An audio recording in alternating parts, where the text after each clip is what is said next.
Isang pirasong papel. Iyan lang ang halaga ng 7 taon kong pagdurusa sa piling ng anak nating itinago ko sa'yo. Akala ko, pagbabalik mo ay pag-ibig ang dala mo. Pero bakit pait at pang-aalipusta ang isinasampal mo sa akin? Sa marang yang sasakyan mo, nakalimutan mo na ba ang init ng bisig ko? Ngayon, hindi lang lupa ang kukunin mo, kundi pati ang natitirang dignidad ko. Pero tandaan mo, Joaquim, ang isang inang wala nang mawala ay mas matapang pa sa isang bilyonaryong katulad mo. Kaya mo bang tingnan ang mga mata ko kapag nalaman mong ang batang hinahamak mo ay nagtataglay ng iyong dugo? Pirmahan mo na ito, Rosa Maria. Huwag mo nang hintaying kaladkarin pa kita palabas ng iyong lupang ito na wala ng halaga, gaya ng pagtalikod mo sa akin 7 taon na ang nakalilipas. Ang malamig at matalas na boses ni Joaquim ay tila isang hagupit ng latigo na bumasag sa katahimikan ng hapon sa Sitio San Jose. Sa gitna ng sikat ng araw, ang mga kamay ni Rosa Maria ay nakalubog sa isang batya ng malapot na bula mula sa murang sabon na halos tumuklap na sa kanyang balat. Ang bawat kuskus niya sa maruming damit ng mga kapitbahay ay may kalakip na hapdi, hindi lamang dahil sa sugat sa kanyang mga daliri, kundi dahil sa bawat sentimong pinag-iipunan niya para sa gamot ng kanyang anak na si Lucia. Ang malalaking patak ng tubig mula sa isinasampay na damit ay gumuguhit ng mantsa sa tuyot na lupa. Tila mga luhang ayaw pumatak mula sa kanyang mga mata. Nang iangat niya ang kanyang paningin, isang marangyang sasakyan na kulay itim ang nakaparada sa harap ng kanyang dampa.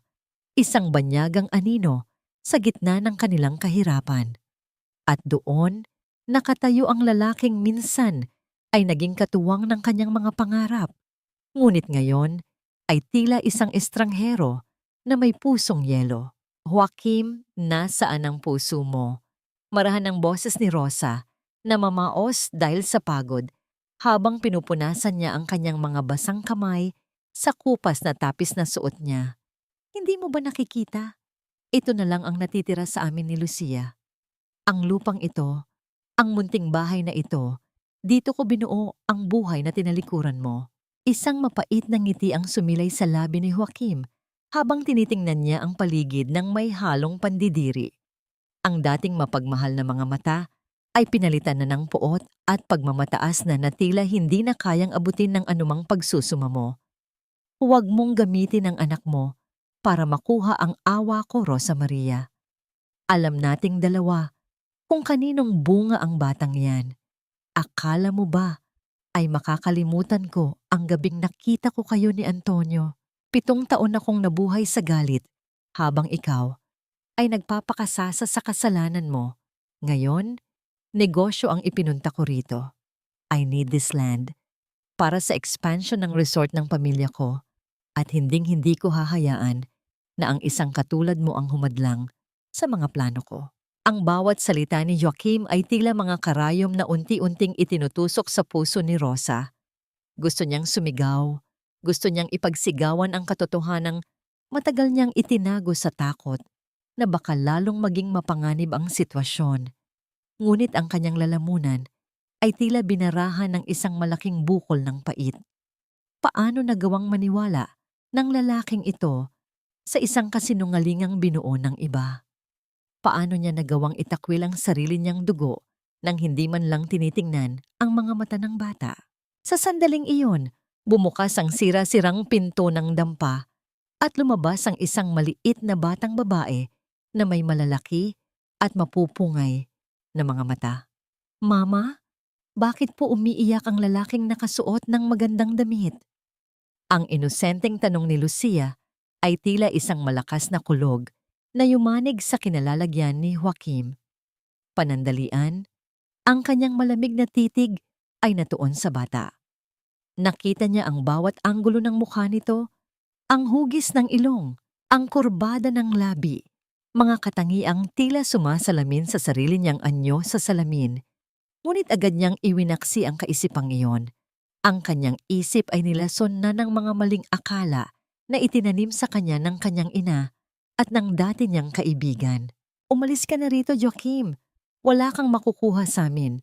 Kahit mabulok kami sa hirap, hinding-hindi ko ibebenta ang dangal ko sa'yo.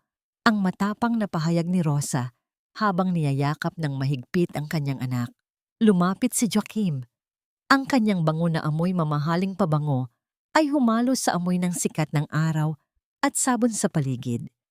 Ang kanyang mukha ay ilang pulgada na lang ang layo sa mukha ni Rosa. Sapat na para maramdaman ng babae ang init ng kanyang hininga na dati ay nagbibigay sa kanya ng ginhawa, ngunit ngayon ay nagdadala lamang ng kilabot. Then you leave me no choice. May utang ang pamilya niyo sa bangko. Nahawak ko na ngayon. I will give you 24 hours, Rosa Maria. Bukas, pagbalik ko rito, siguraduhin mong nakapirma na ang mga papeles na yan. Kung hindi, huwag kang magugulat. Kung sa kalsada na kayo matutulog ng batang yan. Sumakay si Joachim sa kanyang sasakyan nang hindi man lang lumingon. Iniwan ang alikabok na pumuno sa tuyot na hangin ng sityo. Nanatiling nakatayo si Rosa Maria sa gitna ng kanyang bakuran. Ang kanyang katawan ay nanginginig sa pigil na hagulgol habang ang kanyang mga daliri ay bumaon sa balikat ng kanyang anak. Ang bawat tibok ng kanyang puso ay tila isang babala ng isang mas malaking unos na darating. Gaano nga ba kalalim ang sugat na iniwan ng nakaraan para maging ganito kalupit ang lalaking dati ay nangakong ako ang kanyang magiging mundo? Saan ko kukunin ang lakas na protektahan ng aking anak mula sa sarili niyang ama na ngayon ay naging pinakamatindi naming kaaway? Ang bawat salitang lumalabas sa bibig ni Doña Beatriz ay tila pulot na may halong lason, matamis pakinggan, ngunit unti-unting pumapatay sa natitirang kabutihan sa puso ng kanyang anak. Sa loob ng malawak at malamig na opisina ni Joachim sa mansyon, ang tinig ng kanyang ina sa kabilang linya ng telepono ay tila isang anino na laging nakabuntot sa kanyang bawat hakbang. Ginagawa mo lang ang nararapat, anak. Huwag mong hayaang pairalin ng awa sa isang babaeng nilapastangan ang dangal ng ating pamilya. Isipin mo ang lahat ng sakripisyong ibinigay ko para marating mo ang kinalalagyan mo ngayon.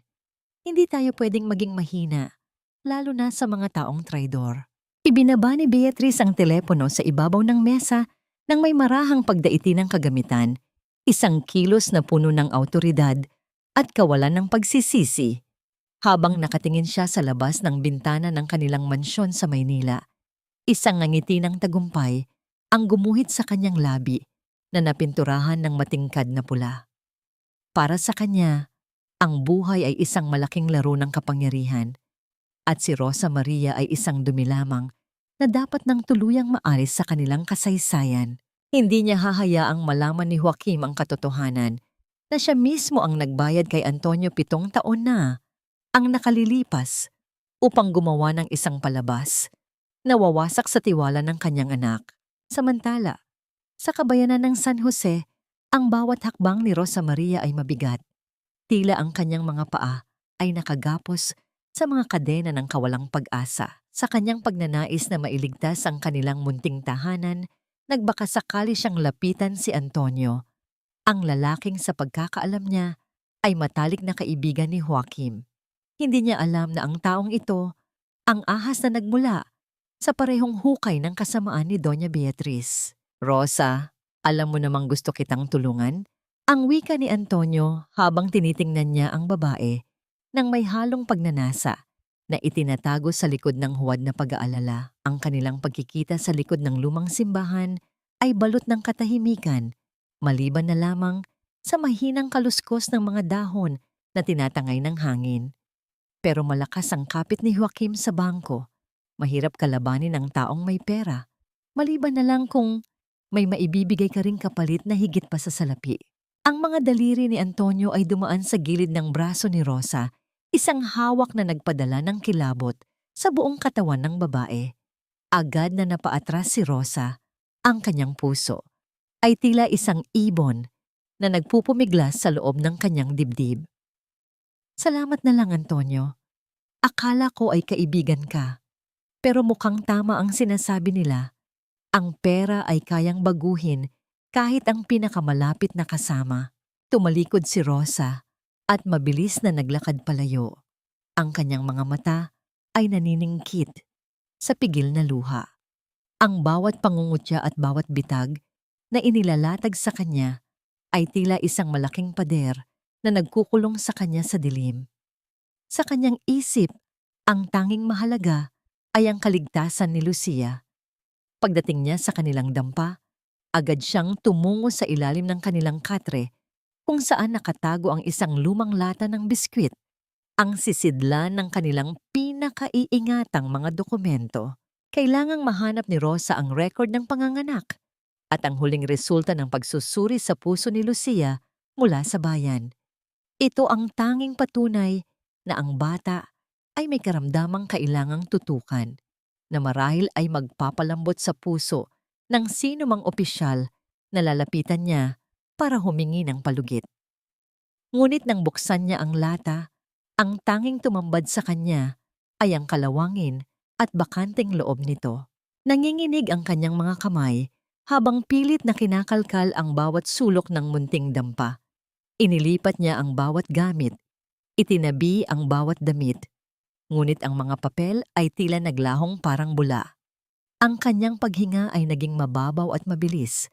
Ang lamig ng kaba ay gumapang mula sa kanyang batok hanggang sa kanyang mga daliri. Sino ang kukuha nito? Sino ang magkakaroon ng interes sa mga papel ng isang mahirap na katulad ko? Ang tanong na ito ay tila isang malaking talinghaga na bumabalot sa kanyang isipan.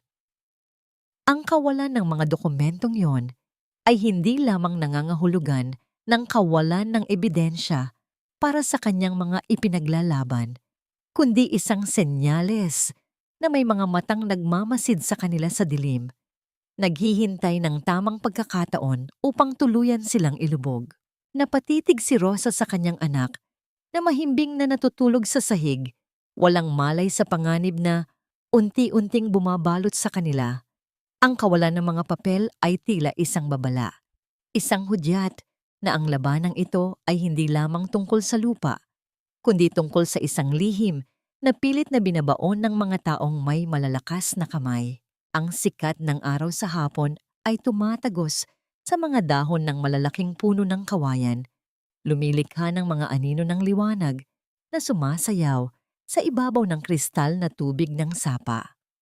Sa tabi ng pampang nakatayo si Joaquim, ang kanyang mga kamay ay nakapamulsa habang ang kanyang paningin ay nakatitig sa agos ng tubig.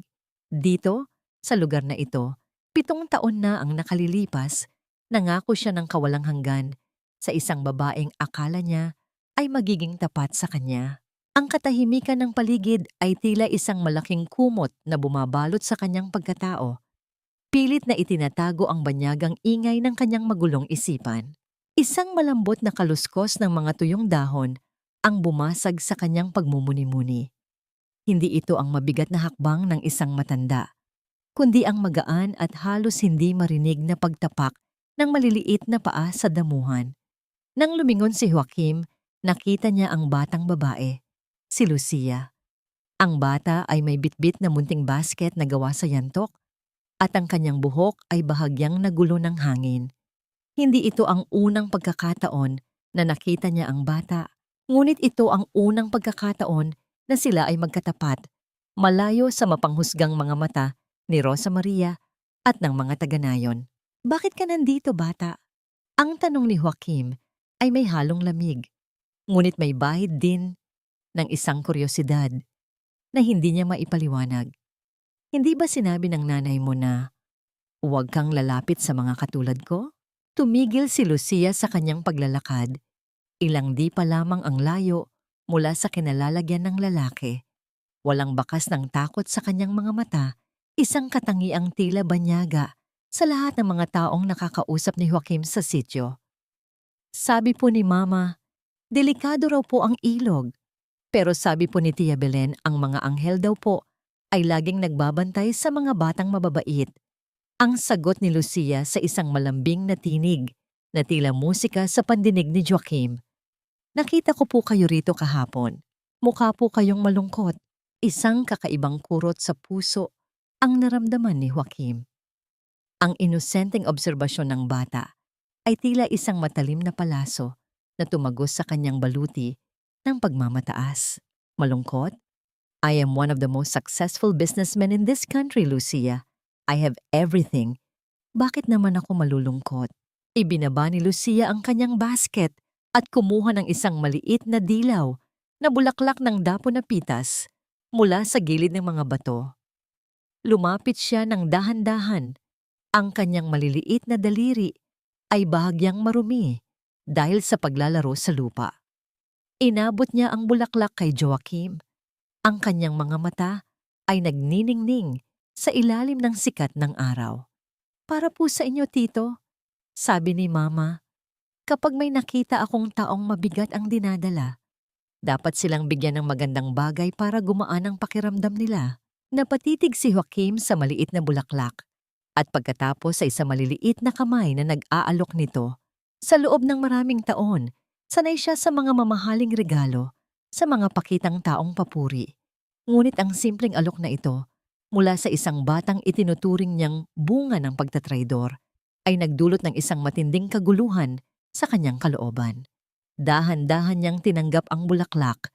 Ang gaspang ng balat ng bata ay dumampi sa kanyang palad, nagpapadala ng isang kakaibang init na tila dumadaloy hanggang sa kanyang mga ugat. Narito ang isang muling pagsulat ng iyong teksto na may parehong diwa, ngunit naiiba ang pagkakabuo upang maiwasan ang duplication. Salamat! Ang tanging nasambit ni Joaquim, bahagyang may panginginig ang kanyang tinig. Nang abutin ni Lucia ang bulaklak, saglit na dumausdos ang laylayan ng kanyang kasuotan mula sa balikat dahil sa kanyang galaw. Isang napakaikling sandali lamang iyon, isang tagpong maaaring hindi mapansin ng iba. Ngunit sa paningin ni Joaquim, tila biglang tumigil ang pag-ikot ng kanyang mundo.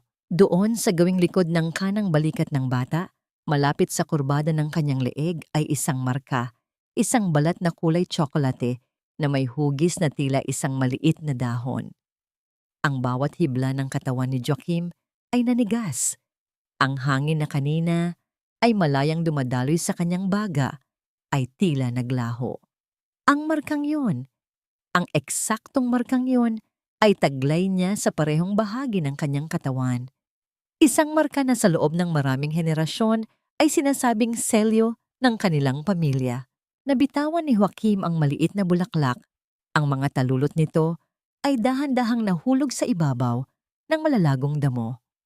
Ang kanyang paningin ay nanatiling nakatitig sa balikat ng bata, habang ang bawat tibok ng kanyang puso ay tila isang mabigat na tambol na nagbababala ng isang katotohanang mas matindi pa sa anumang kasinungalingang pinaniwalaan niya. Lucia. Ang pabulong na pagbanggit ni Joaquim sa pangalan ng bata ay puno ng pagkalito, takot, at isang umuusbong na pag-asa na tila nanggagaling sa kailaliman ng kanyang kaluluwa. Sino ba talaga ang tatay mo? Tumingin si Lucia sa kanya ng may inosenteng pagtataka, hindi nauunawaan ang biglaang pagbabago sa anyo ng lalaki. Ngunit bago pa man makasagot ang bata, narinig nila ang nag-aalalang sigaw ni Rosa Maria mula sa malayo. Isang tinig na puno ng takot na tila nakakaamoy na ng isang lihim na hindi na dapat pang mabulgar. Nakatayo si Joaquim sa tabi ng sapa. Ang kanyang mga mata ay nakatutok sa papalayong figura ni Lucia na tumatakbo patungo sa kanyang ina. Ang katanungang bumabagabag sa kanya ay tila isang malaking pader na unti-unting guguho. Maaari nga ba? Maaari nga bang ang batang kanina lamang ay hinamak niya ay ang piraso ng kanyang sarili na matagal na niyang hinahanap sa gitna ng kadiliman? Ang bawat tingin ng mga kapitbahay sa Sitio San Jose ay tila isang malamig na pader na unti-unting kumukulong kay Rosa Maria. Sa loob ng maraming taon, ang mga taong ito ang kanyang naging sandigan, ang mga kasama niya sa hirap at ginhawa. Ngunit sa isang iglap, dahil sa kapangyarihan ng salapi ni Joaquim, ang lahat ng yon ay naglaho. Habang naglalakad siya sa kalsada, bit-bit ang kanyang munting timba. Napansin niya ang pag-iwas ng tingin ni Aling Marta, ang suking tindera na dati ay nagpapautang sa kanya ng bigas. Pasensya ka na, Rosa. Ang pabulong na wika ni Aling Marta habang nakatitig sa sahig ng kanyang tindahan. Sinabihan kami ng mga tauhan ni Don Joaquim, ang sino mang tumulong sa'yo ay hindi napapayagang mangutang sa kooperatiba. Alam mo namang sila ang may-ari ng lupang kinatatayuan ng palengke. Ang bawat salitang iyon ay tila isang mabigat na bato na idinadagan sa dibdib ni Rosa. Nagpapaalala sa kanya na sa mundong ito, ang katarungan ay madalas na nakalimbag lamang sa kulay ng pera. Pagdating niya sa kanilang dampa, sinalubong siya ng isang nakapanlulumong eksena.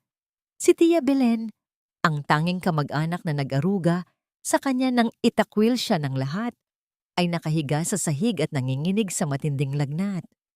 Ang bawat paghinga ng matanda ay tila isang hirap na pakikibaka. Ang kanyang dibdib ay gumagalaw ng mabilis habang ang kanyang mga labi ay nagiging maputla. Mama, si Tia Belen po, ayaw magsalita.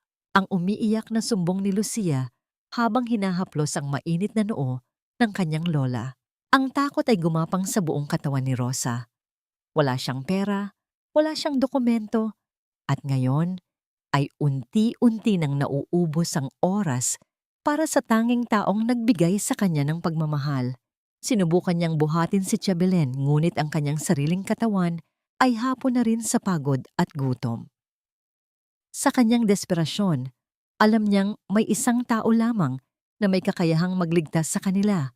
Ngunit ang taong iyon din ang nagnanais na makita silang bumagsak. Kasabay ng pagdilim ng langit ay ang pagbuhos ng isang napakalakas na ulan. Ang bawat patak ng tubig sa bubong na gawa sa nipa ay tila isang paalala ng lumalalang sitwasyon. Binuhat ni Rosa si Lucia at sa gitna ng baha at putik, tinahak niya ang daan patungo sa mansyong pansamantalang tinutuluyan ni Joaquim sa bayan. Ang hangin ay humahampas sa kanyang manipis na baro. Ang lamig ay tumatagos hanggang sa kanyang mga buto, ngunit ang apoy ng pag-ibig sa kanyang pamilya ang nagtulak sa kanya na magpatuloy. Sa harap ng malaking bakal na gate ng mansyon, tumigil si Rosa. Nakita niya ang liwanag mula sa loob, ang marangyang buhay na malayo sa mundong kanyang ginagalawan. Ang mga security guard ay tumingin sa kanya ng may panghahamak, ngunit hindi siya natinag. Joaquim! Joaquim, maawa ka! Ang sigaw ni Rosa ay halos malunod sa tunog ng malakas na ulan at sa mabilis na agos ng tubig sa kanal. Sa itaas na bahagi ng mansyon, nakatayo si Joaquim sa harap ng malawak na bintana. Hawak niya ang isang baso ng alak. Ang kanyang isip ay gulong-gulo pa rin dahil sa nakitang marka sa balikat ni Lucia. Nang makita niya ang figura ni Rosa sa labas, basang-basa at nanginginig, isang matinding digmaan ang naganap sa kanyang loob. Ang poot, na pilit niyang pinapanatili, ay tila uent-unting natutunaw ng awa, ngunit ang tinig ng kanyang ina ay muling umalingaw-ngaw sa kanyang alaala. Nagpapaalala sa kanya ng pagtatraidor na ginawa ng babaeng ito. Dahan-dahang bumaba si Rosa sa kanyang mga tuhod, direkta sa gitna ng maputik na kalsada. Ang kanyang mga kamay ay nakadikit sa malamig na bakal ng gate. Ang kanyang ulo ay nakayuko habang ang ulan ay humahalo sa kanyang mga luha. Joaquim, isuko ko na ang lahat. Kunin mo na ang lupa. Kunin mo na ang dangal ko. Huwag mo lang hayaang mamatay si Tia Belen. Maawa ka sa amin. Mula sa bintana, nakita ni Joaquim ang bawat galaw ni Rosa. Ang pagluhod na yon ay hindi lamang tanda ng pagsuko, kundi isang sakripisyong tanging isang ina at isang nagmamahal lamang ang kayang gawin. Ang kanyang puso ay tumibok ng mabilis. Ang baso sa kanyang kamay ay bahagyang nanginig. Sa gitna ng dilim at ulan, ang imahe ni Rosa na nakaluhod sa putik ay tila isang sumpa na kailanman ay hindi na mabubura sa kanyang konsensya. Bubuksan ba niya ang pinto para sa babaeng sinira ang kanyang buhay o hahayaan niya itong mabulok sa ulan kasama ang lahat ng kanyang mga lihim? Pumasok ka, pero huwag mong isiping dahil ito sa awa. Ang bawat salita ni Joaquim ay tila isang tipak ng yelo na bumagsak sa gitna ng mainit na pagsusumamo ni Rosa Maria. Nang bumukas ang malaking pinto ng mansyon, ang liwanag mula sa loob ay tumama sa basang-basang anyo ni Rosa. Ang bawat patak ng tubig na nagmumula sa kanyang buhok ay gumuguhit ng mantsa sa mamahaling marmol na sahig, isang malinaw na marka ng pagkakaiba ng kanilang mga mundo. Nanatiling nakatayo si Joaquim sa harap niya. Ang kanyang mga mata ay nanunuri at puno ng pait. Sa loob ng silid na yon, ang hangin ay amoy mamahaling kahoy at alak, malayo sa amoy ng putik at ulan na dala ni Rosa. Gusto mo ng pera para sa gamot ng tiyahin mo? Ang tanong ni Joaquim habang dahan-dahang lumalakad paikot kay Rosa. Ang tunog ng kanyang sapatos sa sahig ay tila isang mabagal na pagbilang ng oras. Walang libre sa mundong ito, Rosa. Hindi ba't iyan ang itinuro mo sa akin 7 taon na ang nakalilipas? Na ang lahat ay may presyo? Hindi ako narito para makipag-away, Joaquim. Nakikiusap ako. Ang nangangatal na sagot ni Rosa. Ang kanyang mga kamay ay mahigpit na nakakapit sa kanyang basang tapis. Nakahiga si Tiyabelen, hindi siya makahinga. Kailangan niya ng hospital. Kinuha ni Joaquim ang isang bundle ng pera mula sa kanyang mesa at ipinatong ito sa ibabaw ng malawak na selyadura. Ibibigay ko ito sa iyo, pero sa isang kondisyon. Ngayong gabi, magiging katulong ka sa bahay na ito. Lilinisin mo ang bawat sulok. Pagsisilbihan mo ako sa hapagkainan at susunod ka sa bawat utos ko nang walang reklamo. Gusto kong maramdaman mo kung paano maging isang taong walang kapangyarihan. Ang bawat hibla ng dangal ni Rosa ay tila uant-unting pinupunit. Siya, na dating reyna ng puso ni Joaquim, ay ututusan na ngayon bilang isang alipin sa harap ng lalaking nangakong pagsisilbihan siya habang buhay. Ngunit nang maisip niya ang maputlang mukha ni Tiyabelen at ang takot sa mga mata ni Lucia, dahan-dahan siyang tumango. Gagawin ko ang lahat, basta iligtas mo lang siya. Nagsimula ang gabi ng paghihirap para kay Rosa. Sa bawat kuskus niya sa sahig, sa bawat pag-aabot niya ng tsaa kay Joaquim, ay ang tahimik na pagpatak ng kanyang mga luha na agad niyang pinupunasan. Ang bawat sulyap ni Joaquim sa kanya ay puno ng panunuya, ngunit sa kailaliman ng mga mata ng lalaki ay may isang digmaang nagaganap. Tuwing makikita niya ang panginginig ng mga kamay ni Rosa, naaalala niya ang munting marka sa balikat ni Lucia. Ang bawat pagkilos ni Rosa ay tila isang paalala ng nakaraang pilit niyang ibinabaon. Bakit mo ito ginagawa? Ang pabulong na tanong ni Joaquim habang nakatingin kay Rosa na nagpupunas ng mga kagamitang kristal. Bakit mo tinitiis ang lahat ng ito? Dahil ang pag-ibig ay hindi lang tungkol sa sarili, Joaquim. Ito ay tungkol sa pagbibigay kahit wala nang natitira sa'yo, ang sagot ni Rosa nang hindi tumitingin sa kanya. Isang bagay na mukhang nakalimutan mo na simula nang balutin mo ng pera ang puso mo. Natahimik si Joaquim. Ang katahimikan sa loob ng mansyon ay naging mas mabigat. Tila isang lason na uent-unting kumakalat. Ngunit ang sandaling iyon ng pagmumuni-muni ay bumasag ng tumunog ang telepono sa ibabaw ng mesa. Ang screen ay nagpakita ng pangalan ni Antonio. Lumayo ng bahagya si Joaquim at sinagot ang tawag. Ang tinig ni Antonio sa kabilang linya ay may halong kaba at pagmamadali. Joaquim, kailangan nating mag-usap. Tungkol ito sa nangyari 7 taon na ang nakalilipas sa San Jose. May mga bagay na hindi mo alam, may mga dokumentong akala namin ay nawala na pero napatigil si Antonio sa pagsasalita. Ang tanging naririnig na lamang ay ang mahinang paghinga sa kabilang linya. Ano ang ibig mong sabihin? Ang tanong ni Joaquim. Ang kanyang boses ay naging matalim. Tungkol ito sa gabi ng inyong paghihiwalay ni Rosa. Joaquim, sigurado ka ba talaga sa nakita mo noon? O baka naman, gusto mo lang maniwala sa kasinungalingan para hindi ka masaktan? Nabitawan ni Joaquim ang basong hawak niya.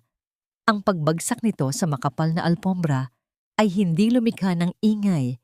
Ngunit ang pagkabitak nito ay tila naramdaman niya sa kanyang sariling dibdib. Napatingin siya kay Rosa na kasalukuyang nakayuko at naglilinis sa kabilang panig ng silid, walang malay sa usapang maaaring magpabago sa kanilang mga buhay.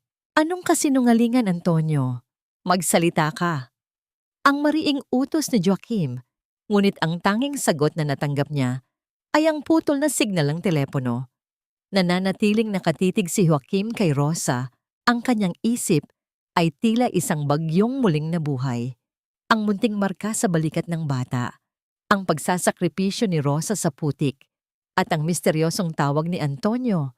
Ang lahat ng ito ay tila mga piraso ng isang puzzle na unti-unting nabubuo sa isang nakakatakot na katotohanan. Maaari nga bang ang lahat ng puot na ipinunla niya sa loob ng 7 taon ay nakatayo sa ibabaw ng isang malaking panlilinlang? At kung totoo man iyon, paano niya mababayaran ang bawat luhang pinaluha niya sa babaeng hanggang ngayon ay tinitiis ang lahat para sa kanyang pamilya? Ang katahimikan sa loob ng mansyon ay tila isang malalim na hukay na humihigop sa bawat hininga ni Joaquim.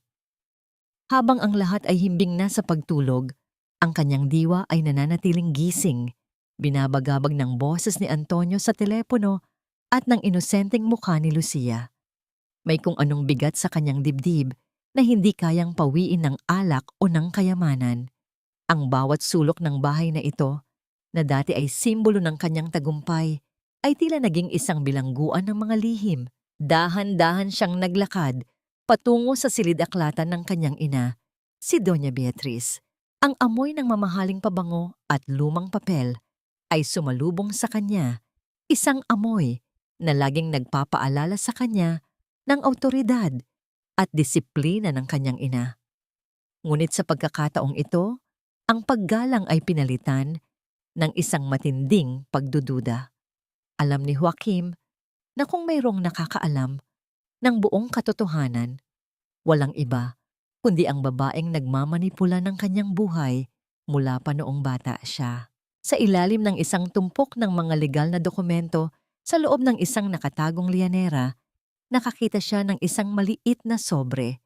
Ang papel ay kupas na, ang mga gilid ay bahagyang punit, at may mga mantsa ng natuyong patak ng tubig na tila mga bakas ng luhang dumanak.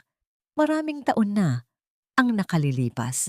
Nang makita ni Joaquim ang sulat kamay sa ibabaw ng sobre, ang kanyang puso ay tila tumigil sa pagtibok. Ito ang sulat kamay ni Rosa Maria. Mahal kong Joaquim, ang panimula ng sulat na tila isang tinig mula sa kailaliman ng lupa. Hindi ko alam kung makakarating ito sa iyo o kung hahayaan ng iyong ina na mabasa mo ito. Pero kailangan mong malaman ang totoo. Hindi totoo ang nakita mo sa silid ni Antonio. Isang patibong ang lahat. Pinapunta ako roon dahil ang sabi ay, naroon ka at mamatay ka na sa sakit. Joaquim, naniniwala ka ba talaga na magagawa kitang pagtaksilan? May dinadala ako, Joaquim. Isang bunga ng ating pagmamahalan. Huwag mo kaming itakwil. Nanginig ang mga kamay ni Joaquim habang binabasa ang bawat salita. Ang bawat pangungusap ay tila isang matalim na kutsilyo na humihiwa sa kanyang pagkatao. 7 taon. 7 taon niyang dinala ang galit na akala niya ay katarungan. Ngunit ito pala ay isang malaking kasinungalingan na binuo ng sarili niyang dugo. Ang imahe ni Rosa Maria na nakaluhod sa putik, ang sakripisyo nito para kay Tia Belen at ang munting marka sa balikat ni Lucia, ang lahat ay nagkaroon ng malinaw at masakit na kahulugan. Paano mo nagawa ito, Ina? Ang pabulong na tanong ni Joaquim sa hangin.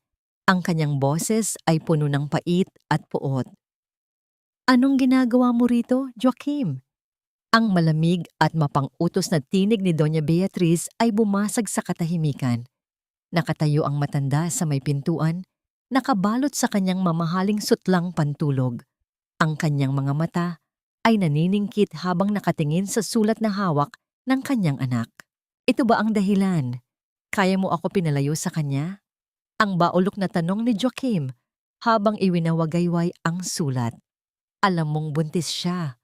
Alam mong wala siyang kasalanan, pero hinayaan mo akong mabulag sa galit. Bakit, Ina? Bakit kailangang sirain mo ang buhay ko? Lumapit si Beatrice nang walang bakas ng pagsisisi sa kanyang muka. Ginawa ko ang lahat para sa'yo. Ang sigaw ng matanda, ang kanyang boses, ay tila isang gasgas na plaka. Hindi karapat-dapat ang babaeng iyon sa ating pamilya. Isang mahirap, isang hampas lupa. Sinira niya ang mga plano ko para sa iyong kinabukasan.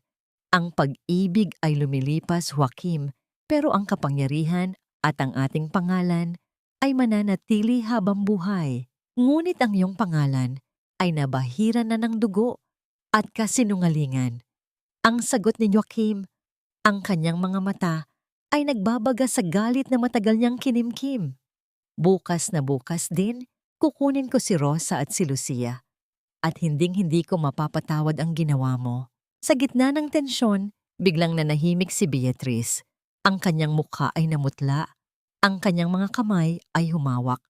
Nang mahigpit sa kanyang dibdib, isang mahaba at hirap na paghinga ang kumawala sa kanyang mga labi habang ang kanyang katawan ay dahan-dahang nawawalan ng balanse. Ang pagbagsak ng kanyang katawan sa sahig ay lumikha ng isang mabigat na tunog na yumanig sa buong silid.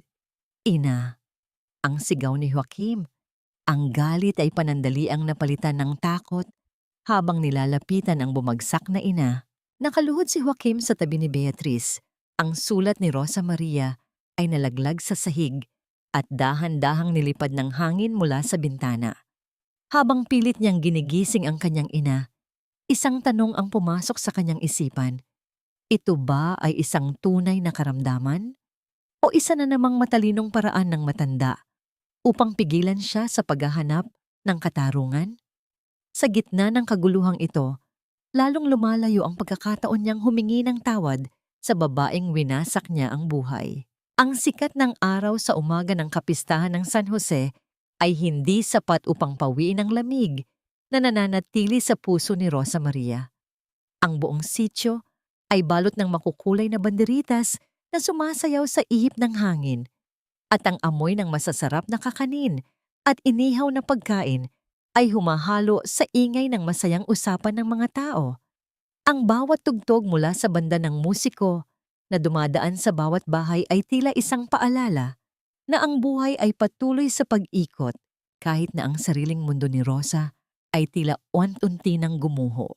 Sa gitna ng plaza, kung saan nagtitipon ang lahat para sa isang espesyal na seremonya ng pasasalamat, nakatayo si Rosa Maria kasama si Lucia. Suot ng bata ang kanyang pinakamagandang damit na luma, ngunit maayos na naplansa. Ang kanyang mga mata ay nagniningning sa paghanga sa mga palamuti sa paligid. Hindi alam ng bata na ang bawat tingin ng mga tao sa kanyang ina ay may halong panghuhusga at bulong-bulungan, bunga ng mga lason na ipinunla ni Doña Beatriz sa isipan ng mga taga-nayon. Nandyan na ang mga bilyonaryo, ang pabulong na wika ng isang matanda, habang dumarating ang isang marangyang sasakyan. Bumaba mula rito si Joaquim, na mukhang pagod at balisa. Kasunod ang kanyang ina na si Doña Beatriz. Ang matanda ay mukhang malakas na muli. Ang kanyang mukha ay balot ng isang pekeng ngumungiti habang kumakaway sa mga tao. Ang kanyang presensya ay tila isang madilim na ulap na tumakip sa sikat ng araw. Nang umakyat si Doña Beatriz sa entablado para magbigay ng donasyon sa parokya, ang katahimikan ay lumaganap sa buong plaza. Kinuha niya ang mikropono. Ang pagpindot dito ay lumikha ng isang matinis na tunog na yumanig sa pandinig ng lahat bago ito tuluyang gumana. Ang kanyang boses ay malakas, puno ng awtoridad at mapagkunwaring kabutihan. Mga kababayan, malugod kaming tumutulong sa inyo dahil naniniwala kami sa dangal at moralidad ng sityong ito. Ang panimula ni Beatriz habang ang kanyang paningin ay matalas na nakatutok kay Rosa Maria na nasa gitna ng karamihan. Ngunit masakit sa aking kalooban na makita na may mga taong nananatili rito na walang pagpapahalaga sa kanilang sariling puri. Paano tayo uunlad kung may mga babaeng nagdadala ng kahihiyan sa ating komunidad? Isang babaeng nakiapid at ngayon ay nagpapanggap na biktima para lamang makakuha ng ating simpatsya. Ang mga bulong sa paligid ay naging mas malakas, tila mga bubuyog na nagkakagulo. Ang bawat mata ay bumaling kay Rosa Maria.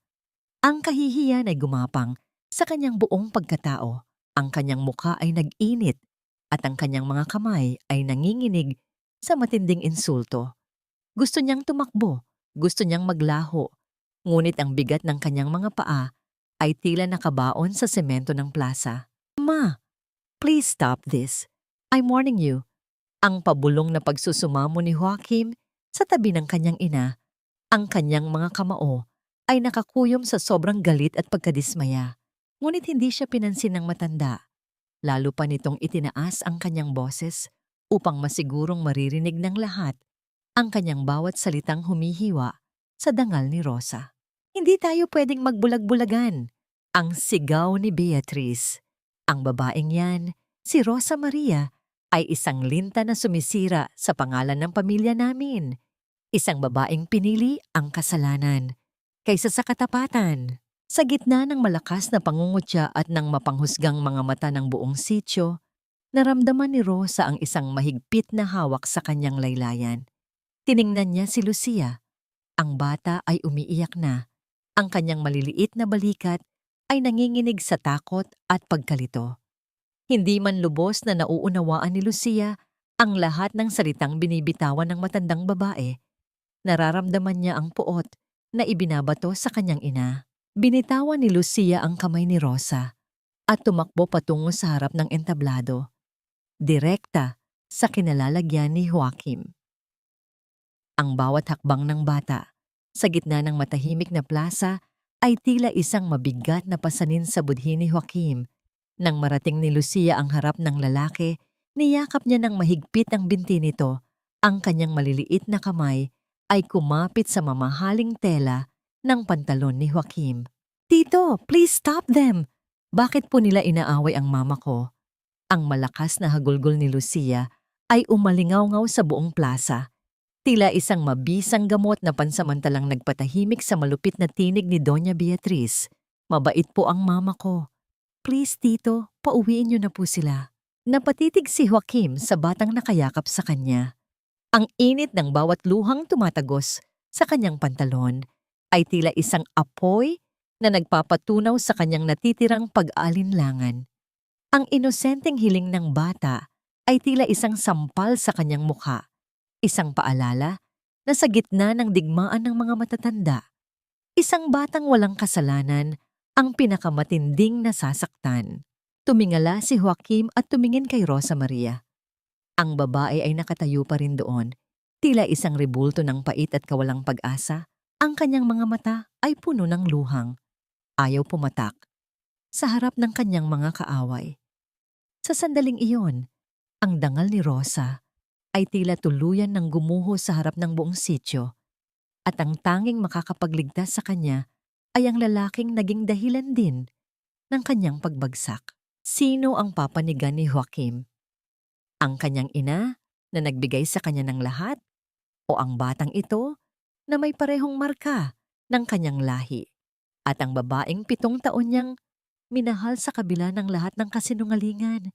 Ang bawat hakbang ni Joaquim pabalik sa kanyang mansyon matapos ang iskandalosong kaganapan sa plaza ay tila paglakad sa ibabaw ng nagbabagang mga uling. Ang imahe ni Lucia na nakayakap sa kanyang binti, ang init ng mga luha nito, at ang markang nakita niya sa balikat ng bata ay tila mga multong ayaw siyang tantanan. Sa loob ng kanyang silid, ang katahimikan ay naging masakit sa pandinig. Isang katahimikan na punong-puno ng mga katanungang humihingi ng kasagutan. Hindi na sapat ang mga hinala. Kailangan niya ng katotohanan na hindi mababali ng anumang salita. Kinaumagahan, sa ilalim ng pagkukubli ng pagbisita upang tingnan ang kalagayan ni Tia Belen, muling nagtungo si Joaquim sa dampa ni Rosa Maria. Natagpuan niya ang bata na nakaupo sa hagdan, mag-isang naglalaro ng mga tuyong buto ng santol sa lupa. Ang bawat galaw ni Lucia ay tila isang salamin ng kanyang sariling kabataan. Ang paraan ng pagkunot ng noo nito kapag nag-iisip at ang bahagyang pagkagat sa ibabang labi. Dahan-dahang lumapit si Joaquim, ang kanyang puso ay tumitibok ng mabilis na tila isang ibon na nais kumawala sa hawla. Lucia, nasaan ang mama mo? Ang tanong niya sa isang malambing na tinig, malayo sa malamig na pakikitungo niya noong mga nakaraang araw.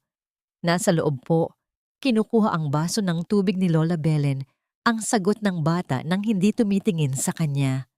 Tumingala si Lucia at ngumiti. Isang nangiting tila nagdala ng liwanag sa madilim na sulok ng pagkatao ni Joaquim. Bakit po kayo bumalik dito? Galit pa rin po ba kayo kay mama? Hindi ako galit, Lucia. May kailangan lang akong kumpirmahin, ang pabulong na sagot ni Joaquim. Hinaplos niya ang buhok ng bata.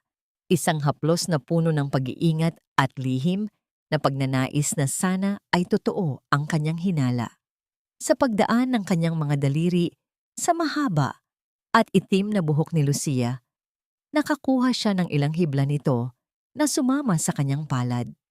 Maingat niya itong itinago sa isang maliit na plastik na dala niya. Ang bawat hibla ng buhok ay tila isang gintong sinulid na magdurugtong sa kanyang nakaraan at kasalukuyan. Matapos ang maikling pagbisita, dumiretso si Joaquim sa opisina ni Antonio sa Kabayanan.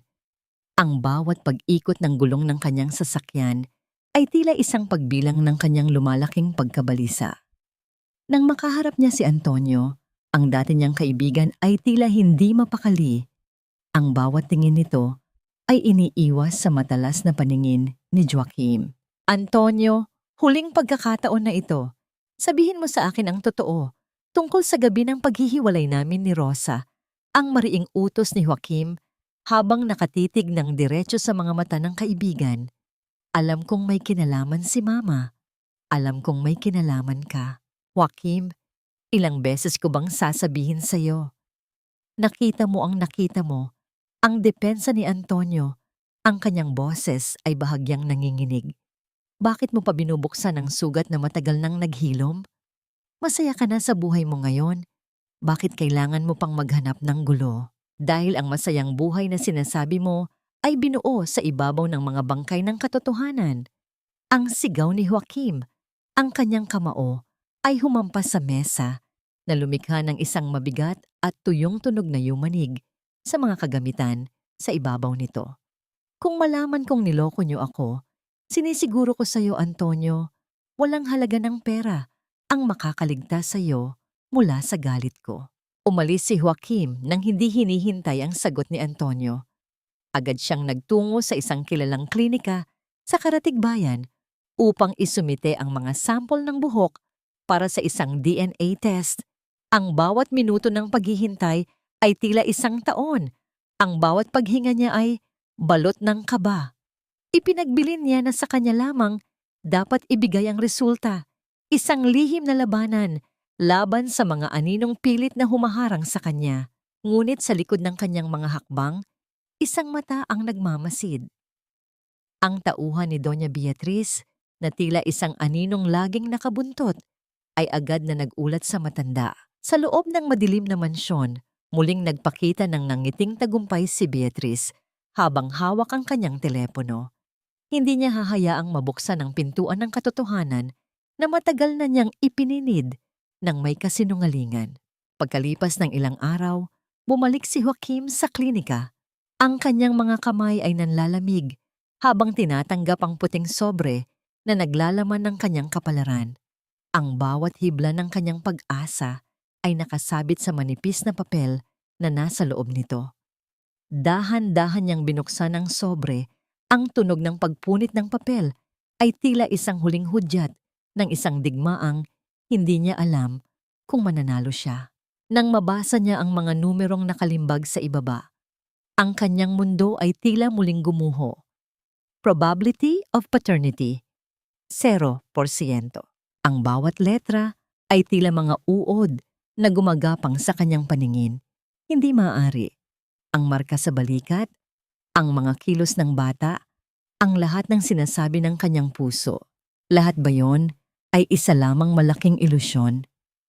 Hindi niya alam na sa labas ng klinika, isang malaking halaga ng pera ang nailipat na sa account ng doktor at ang tunay na resulta ay dahan-dahang sinusunog sa loob ng isang madilim na silid sa ilalim ng utos ng kanyang sariling ina. Napatitig si Joaquim sa malawak na langit. Ang kanyang mga mata ay puno ng pait at kawalang pag-asa. Kung hindi siya ang ama, sino? At bakit ang tadhana ay tila pinaglalaruan siya sa gitna ng kanyang pagnanais na itama ang lahat? Ang bawat hakbang niya pabalik sa kanyang sasakyan ay tila pagyakap muli sa kadiliman, habang ang katotohanan ay nananatiling nakabaon sa ilalim ng mga kasinungalingang mas matibay pa sa semento. Ang bawat gamit na inilalagay ni Rosa Maria sa loob ng isang lumang sako ay tila piraso ng kanyang nadurog na pangarap. Matapos ang kahihiyang dinanas sa plaza at ang kawalan ng katarungan sa sitio San Jose, alam niyang wala na silang puwang sa lugar na ito. Ang bawat tiklop niya ng damit ni Lucia, ang bawat paghaplos sa kupas na tela, ay may kasamang panalangin na sana ay malayo sa kapangyarihan ni Joaquim ang kanilang patutunguhan. Kailangan na nating umalis, Lucia. Huwag kang maingay. Baka magising ang mga kapitbahay, ang pabulong na wika ni Rosa habang inaayos ang munting kumot ng bata. Ang kanyang mga kamay ay nanginginig, hindi dahil sa lamig ng madaling araw, kundi dahil sa takot na baka sa huling sandali ay muli silang harangan ng tadhana. Sa kabilang banda, sa loob ng kanyang silid, si Joaquim ay tila isang sugatang leon na hindi mapakali. Ang pekeng resulta ng DNA test ay nakalukot sa kanyang kamao. Ang bawat letra roon ay tila laso na sumisira sa kanyang katinoan. Kung hindi siya ang ama, bakit ang bigat ng kanyang loob? Bakit tila bawat luha ni Rosa ay humihingi ng katarungan sa kanyang budhi? Ang galit niya ay nauwi sa isang desperadong pagnanais na tapusin na ang lahat. Ang lupa, ang nakaraan, at ang babaeng patuloy na gumugulo sa kanyang isipan. Nang magtungo siya sa dampa ni Rosa bitbit ang pinal na dokumento ng pagpapaalis, ang tanging sumalubong sa kanya ay ang bukas na pinto at ang malamig na simoy ng hangin. Wala na ang amoy ng sabon. Wala na ang inosenteng tawag ni Lucia. Ang bawat sulok ng bahay ay bakante. Tila isang libingan ng mga alaala. Tumakas sila. Ang sigaw ni Joaquim sa kawalan. Ang kanyang boses ay puno ng pait at takot na hindi niya maipaliwanag. Agad siyang sumakay sa kanyang sasakyan. Ang bawat pag-ikot ng makina ay tila pagsigaw ng kanyang sariling pagsisisi. Tinahak niya ang daan patungo sa terminal ng bus. Ang kanyang mga mata ay matalas na nagmamasid sa bawat sasakyang nadadaanan sa madilim na kalsada. Sa loob ng isang lumang bus na biyaheng Maynila, nakaupo si Rosa Maria habang mahigpit na yakap si Lucia. Ang bata ay mahimbing na natutulog sa kanyang kandungan. Walang malay sa bigat ng krus na pinapasan ng kanyang ina. Nakatingin si Rosa sa labas ng bintana. Pinapanood ang mga puno na mabilis na naglalaho sa dilim. Tila ang kanyang nakaraan na pilit niyang tinatakasan. Ngunit sa gitna ng katahimikan ng gabi, isang pamilyar na liwanag mula sa likuran ang kumuha ng kanyang atensyon. Ang malakas na bugso ng liwanag mula sa mga headlight ng sasakyan ni Joaquim ay tumatama sa salamin ng bus. Tila isang aninong ayaw silang pakawalan. Nakita ni Rosa ang sasakyan ni Joaquim na mabilis na humahabol. Pilit na pinapatigil ang bus sa gitna ng makitid at madulas na kalsada dahil sa nagdaang ulan. Joaquim, pabayaan mo na kami. Ang pabulong na pagsusumamo ni Rosa habang idinidikit ang kanyang mukha sa malamig na salamin. Ang bus ay nagsimulang gumiwang-giwang dahil sa bilis ng takbo at sa pilit na pag-iwas sa sasakyan ni Joaquim na sumasabay sa gilid nito. Ang matinis na tunog ng pagkiskis ng goma sa basang semento ay tila isang babala ng isang malapit na tredya. Nakita ni Joaquim ang mukha ni Rosa sa bintana. Ang mga mata nito ay puno ng takot at pakiusap. Sa sandaling iyon, nais niyang tumigil, nais niyang bawiin ang lahat, ngunit huli na ang lahat. Isang malaking truck ang biglang sumulpot mula sa kabilang direksyon. Ang driver ng bus ay biglang binaling ang manibela, isang kilos na naging sanhi ng pagkawala ng balanse ng malaking sasakyan. Ang bawat pasahero ay napasigaw sa takot, habang ang bus ay dahan-dahang tumagilid. Ang pagkabitak ng mga salamin na tila libu-libong kristal na bumagsak ay pumuno sa paligid. Kasunod ang marahas na pagbaliktad ng sasakyan patungo sa isang malalim na bangin. Rosa! Lucia! Ang sigaw ni Joaquim ay tila isang huling-hiling na hindi na naririnig ng sinuman. Nang tumigil ang lahat, ang tanging natira ay ang amoy ng usok at ang nakabibinging katahimikan ng gabi. Ang sasakyan ni Joaquim ay tumigil sa gilid ng kalsada. Ang kanyang mga kamay ay nakakapit pa rin sa manibela habang nakatitig sa bus na ngayon ay isa na lamang tumpok ng bakal sa ilalim ng bangin. Walang boses na narinig, walang galaw mula sa ibaba.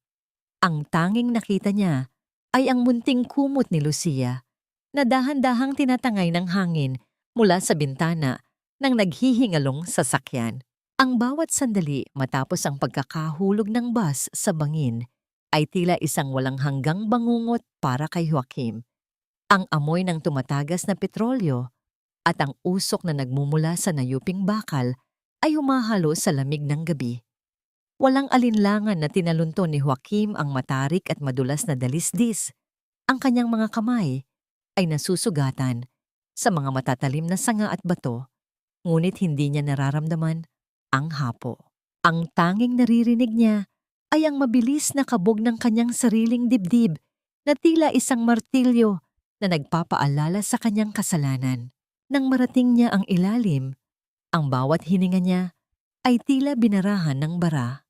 Doon, sa gitna ng mga basag na salamin, nakita niya si Rosa Maria na nakasandal sa isang puno, walang malay, at may bahid ng dugo sa noo. Ngunit ang mas nagpadurog sa kanyang puso ay ang anyo ni Lucia. Ang munting bata ay nakahiga sa damuhan. Ang kanyang balat ay kasing putla ng papel at ang kanyang paghinga ay halos hindi na mahinuha. Sa loob ng emergency room ng pinakamalapit na ospital, ang paligid ay balot ng tensyon. Ang bawat mabilis na paglakad ng mga nurse at ang pagdaing ng ibang mga pasyente ay tila isang malabong ingay sa pandinig ni Joaquim. Nakaupo siya sa isang sulok. Ang kanyang mamahaling Amerikana ay puno ng putik at dugo. Ang kanyang mga kamay ay nanginginig habang nakatitig sa sahig na kulay puti. Don Joaquim? Ang tinig ni Dr. Reyes ay tila isang malamig na tubig na gumising sa kanyang diwa. Ang doktor ay may hawak na folder. Ang kanyang muka ay balot ng matinding pag-aalala. Paano ang anak ko? Paano ang bata? Ang mabilis na tanong ni Joaquim. Ang kanyang boses ay nanginginig sa takot. Kasalukuyang ginagawa ng mga mediko ang lahat para isalba si Lucia. Mayroon siyang internal bleeding at kailangang sumailalim sa operasyon sa lalong madaling panahon. Ang paliwanag ng doktor. Pero may malaki tayong problema.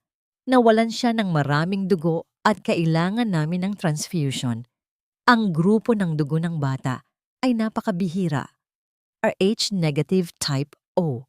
Isang pambihirang uri na wala sa aming blood bank sa ngayon. Ang bawat salita ng doktor ay tila isang kidlat na tumama sa kinalalagyan ni Joaquim Rh-negative type O. Ang eksaktong uri ng dugo na taglay niya, ang dugong sinasabing nagpapatunay ng kanyang pagiging bahagi ng isang maliit na porsyento ng populasyon. Wala kaming oras para maghintay ng supply mula sa Maynila. Don Joaquim, kung hindi kami makakahanap ng donor sa loob ng susunod na 30 minuto, maaaring hindi na kayanin ng puso ng bata. Ang seryosong dagdag ng doktor. Tumayo si Joaquim, ang kanyang paningin ay nagdilim sa tindi ng emosyong nararamdaman. Rh-negative type O, ang dugong dumadaloy sa kanyang mga ugat, ay ang tanging bagay na makakapagdugtong sa buhay ni Lucia. Ngunit paano? Paano magkakaroon ng bata ng ganoon kabihirang dugo kung ang DNA test na hawak niya ay nagsabing hindi siya ang ama. Isang nakakabinging katotohanan ang unti-unting gumuguhit sa kanyang isipan. Ang resulta ng DNA test na ibinigay sa kanya ay isang kasinungalingan. Isang malupit at madugong panlilinlang na binuo upang ilayo siya sa sarili niyang dugo. Kunin niyo ang dugo ko, ang mariing utos ni Joaquim, habang itinataas ang kanyang manggas. RH negative type O rin ako. Ako ang magbibigay ng dugo para sa kanya. Napatitig ang doktor sa kanya. Bakas ang pagkagulat. Don Joaquim, alam niyo bang ang tsansa na magkapareho kayo ng bihirang dugo ay napakaliit, maliban na lamang kung huwag na kayong magtanong. Gawin niyo na ang dapat gawin. Iligtas niyo ang anak ko. Ang sigaw ni Joaquim ay umalingaw-ngaw sa tahimik na pasilyo ng ospital. Isang pagsigaw na puno ng pagsisisi, pagmamahal, at isang matinding puot laban sa mga taong nagnakaw ng 7 taon ng kanyang buhay bilang isang ama. Habang nakahiga si Joaquim sa kama at pinapanood ang sariling dugo na dumadaloy sa maliit na tubo patungo sa bag na magliligtas kay Lucia, ang bawat patak nito ay tila isang sumpa laban sa kanyang ina at kay Antonio. Ang bawat pintig ng kanyang puso ay tila isang pangako na kapag natapos ang lahat ng ito, walang sino man ang makakaligtas sa kanyang galit at gagawin niya ang lahat para mabawi ang bawat luhang pinaluha niya kay Rosa Maria. Ngunit ang malaking tanong ay nananatili, magigising pa ba si Lucia upang makita ang pagbabago ng kanyang ama? At mapapatawad pa ba ni Rosa Maria ang lalaking naging dahilan ng kanilang muntik ng kamatayan? Huwag mong hawakan ang anak ko. Lumayo ka sa amin, Joaquim. Ang boses ni Rosa Maria ay mahina. Halos isang pabulong na gasgas.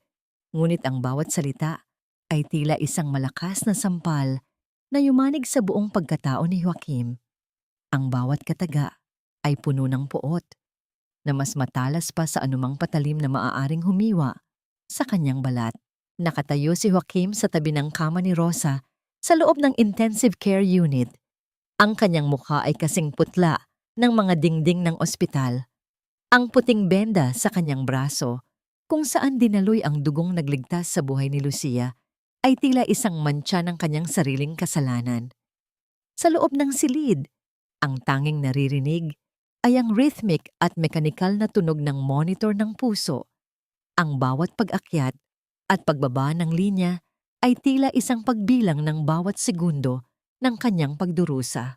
Ang amoy ng disinfectant at gamot ay humahalo sa amoy ng tuyong dugo. Isang paalala ng trahedyang siya mismo ang may gawa.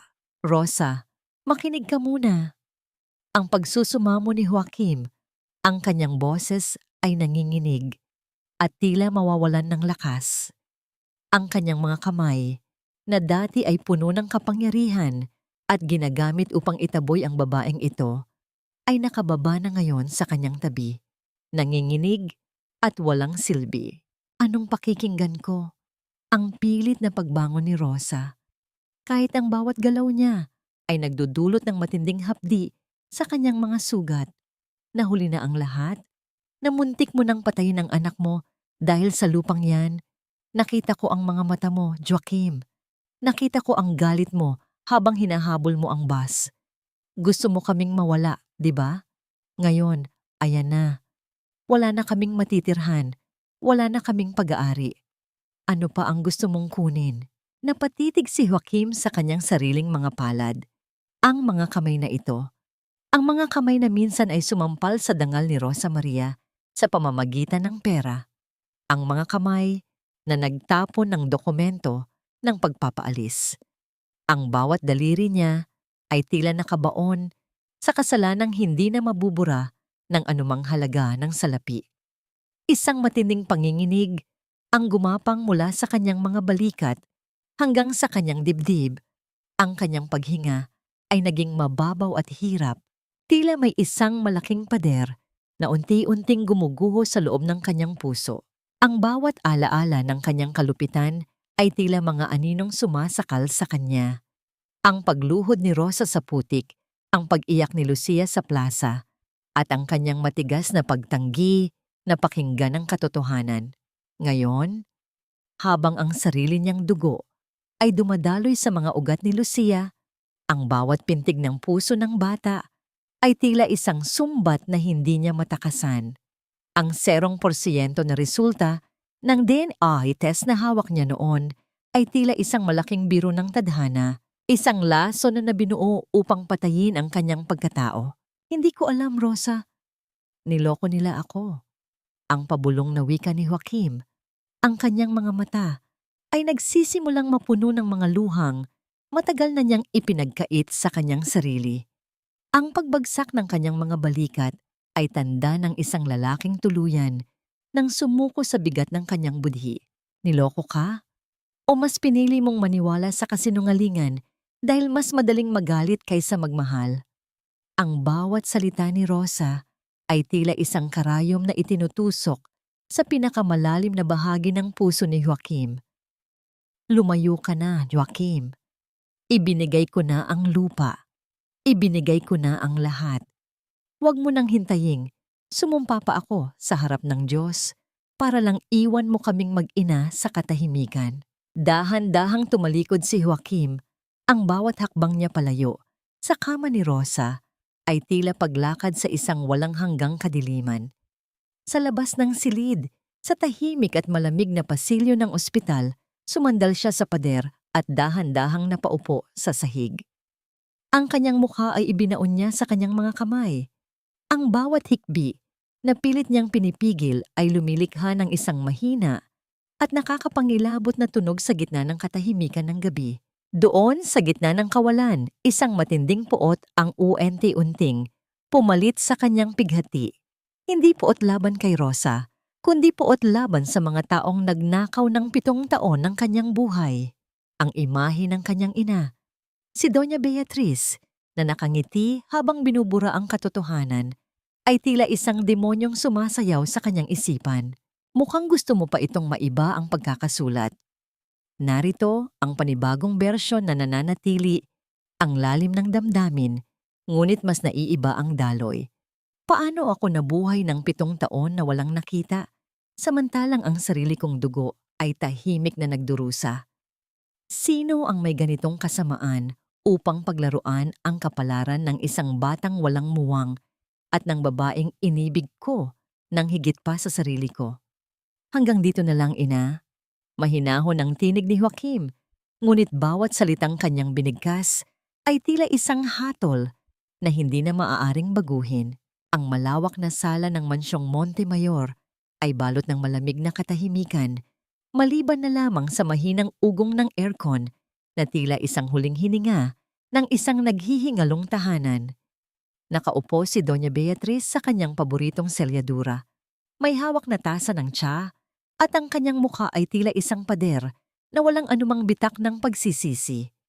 Ang bawat kilos niya ay puno ng grasya, isang mapagkunwaring anyo na 7 taon na naging lason sa buhay ni Joaquim. Ibinagsak ni Joaquim ang lukot-lukot na resulta ng DNA test sa ibabaw ng mesa. Ang pagtama ng papel sa makinis na kahoy ay lumikha ng isang tuyong tunog na tila isang sampal sa gitna ng katahimikan. Rh negative type O. Ang dugo ni Lucia, ina. Ang dugo ko. Ang dugong sinabi mong hindi kailanman magiging bahagi ng batang iyon. Sabihin mo sa akin, magkano ang ibinayad mo sa doktor para palitan ang resulta ng DNA test? Magkano ang halaga ng katotohanang handa mong ibaon para lang masunod ang gusto mo?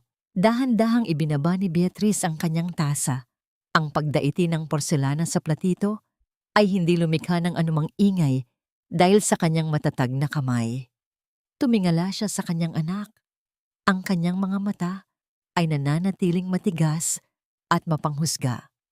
Ginawa ko ang lahat ng yon para sa kapakanan mo, Joaquim. Huwag mong palakihin ang isang munting pagkakamali. Ang babaeng yon ay isang hadlang sa iyong kinabukasan. Isang mahirap na taga-probinsya na walang ibang alam kundi ang manghingi ng pera. Iniligtas lang kita mula sa isang buhay na puno ng kahihiyan. Iniligtas ang bawat hibla ng katawan ni Joaquim ay nanginginig sa matinding puot. Muntik nang mamatay ang anak ko dahil sa kakahabol ko sa kanila sa kalsada. Muntik nang mawala ang tanging bagay na tunay na mahalaga sa akin dahil sa mga kasinungalingan mo. Iniligtas mo ako o iniligtas mo ang iyong sariling garbo at kapangyarihan? 7 taon, ina. 7 taon mong pinanood ang sarili mong apo na magdusa sa hirap habang ikaw ay nagpapakasasa sa karangyaan dito sa mansyong ito. Paano ka nakakatulog sa gabi? Tumayo si Beatrice. Ang kanyang tindig ay tila isang reynang ayaw sumuuko kahit gumuho na ang kanyang kaharian. Huwag kang magsalita sa akin ng ganyan. Ako ang nagbigay sa iyo ng lahat ng ito. Ang kumpanyang pinapatakbo mo, ang respetong natatanggap mo sa lipunan. Lahat iyan ay dahil sa pangalang Montemayor na pinangalagaan ko. Ang batang iyan ay bunga ng isang pagkakamali na hindi dapat nangyari. Kung gayon, hindi na ako bahagi ng pamilyang ito. Ang bawat salita ni Joaquim ay tila isang pader na itinayo sa pagitan nila. Mula sa sandaling ito, tinatalikuran ko ang lahat. Ang kumpanya, ang yaman, pati na ang pangalang Montemayor na tila amoy dugo na sa pandinig ko. Hindi ko kailangan ng perang binuo sa ibabaw ng luha ni Rosa Maria at ng pagdurusa ni Lucia. Natahimik si Beatrice. Ang kanyang mga mata ay nanlaki sa hindi makapaniwalang narinig. Joaquim, nagbibiro ka ba? Hindi mo kayang mabuhay ng walang pera. Babalik ka rin sa akin kapag naramdaman mo na ang hirap ng buhay. Subukan mo ako, ina. Ang sagot ni Joaquim habang dahan-dahang tinatanggal ang kanyang mamahaling relo at singsing at inilapag ang mga ito sa tabi ng pekeng DNA test. At dahil ang bahay na ito ay nakapangalan sa akin, ikaw ang aalis. Ibibigay ko sa iyo ang hanggang bukas para iimpake ang lahat ng gamit mo. Huwag mo nang hintayin na ipakaladkad pa kita sa mga gwardiya. Ang mukha ni Beatrice ay naging maputla. Ang kanyang mga labi ay nanginginig sa matinding galit at takot. Hindi mo magagawa ito sa akin. Ako ang ina mo. Wala akong ina na kayang pumatay ng sarili niyang apo para lang sa pera. Ang huling salita ni Joaquim ay tila isang pinto na tuluyang ipininid. Tumalikod si Joaquim at lumakad palabas ng mansyon. Ang tunog ng kanyang mga hakbang sa marmol na sahig ay tila isang paglayas sa isang madilim na nakaraan. Sa labas, ang malamig na hangin ng gabi ay humahalik sa kanyang mukha. Tila isang munting ginhawa sa gitna ng kanyang naglaloy na puot.